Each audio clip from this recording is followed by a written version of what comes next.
फौजान, मेरे बेटे। मैं आपका बेटा ही तो हूँ बाबा। ये वही घटिया इंसान है जिससे आप छुप छुप कर मिलते रहे। जुमाना और मेरी जिंदगी अजीरन बना दी, मेरी जान लेने की कोशिश की। तमीज से बात करो जरा। चुप। बस बेटा, देखो इस वक्त तुम बहुत गुस्से में हो, जरा पुरसुकून हो जाओ, फिर बात करेंगे। हर चीज की एक माकूल वजाहत होती है बेटा। इस गद्दार के साथ होने की आखिर कौन सी माकूल वजाहत हो सकती है बाबा? आपको खबर भी है इस बदकिरदार ने जुमाना पर क्या क्या जुल्म किए हैं बाबा। मुझे कत्ल करने की धमकी दी और जबरदस्ती उस मासूम लड़की से शादी करने वाला था। इसने जुमाना की जिंदगी को सांप की तरह जकड़ लिया। इसने मुझे जान से मारने की कोशिश की बाबा। आपका इस आदमी से क्या काम? हाँ, इसे यहाँ शाबाशी देने आए क्या बाबा? हाँ, ये सोचा कि दुश्मन का दुश्मन दोस्त होता है। सिर्फ इसीलिए कि आप नहीं चाहते थे कि मैं जुमाना के साथ रहूं और आपने इस आदमी के साथ मिलकर काम किया। बेटा मेरी बात तो सुन लो। ये क्या? पुलिस कहाँ से आ गई? मुझे जाना होगा। इधर आओ, इधर।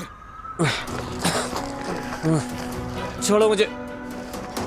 तुम बच नहीं सकोगे।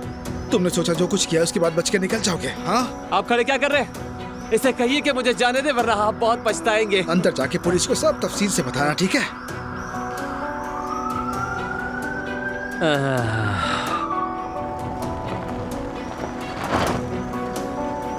जल्दी आओ। आशिर यल्दिज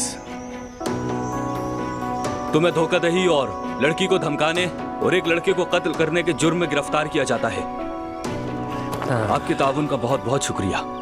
अंदर जाकर अपनी सारी गंदी हरकतों पर गौर करना, समझ गए? और तुम भी अपने बाबा की बातों के बारे में सोचना जो वो तुम्हें बताएंगे। ले जाएं इसे। जुमाना से जबरदस्ती शादी का आइडिया तुम्हारे बाबा का था। इसी की वजह से मुझे इतनी हिम्मत मिली। जो कुछ जुमाना ने सहा वो तुम्हारे बाबा की वजह से है।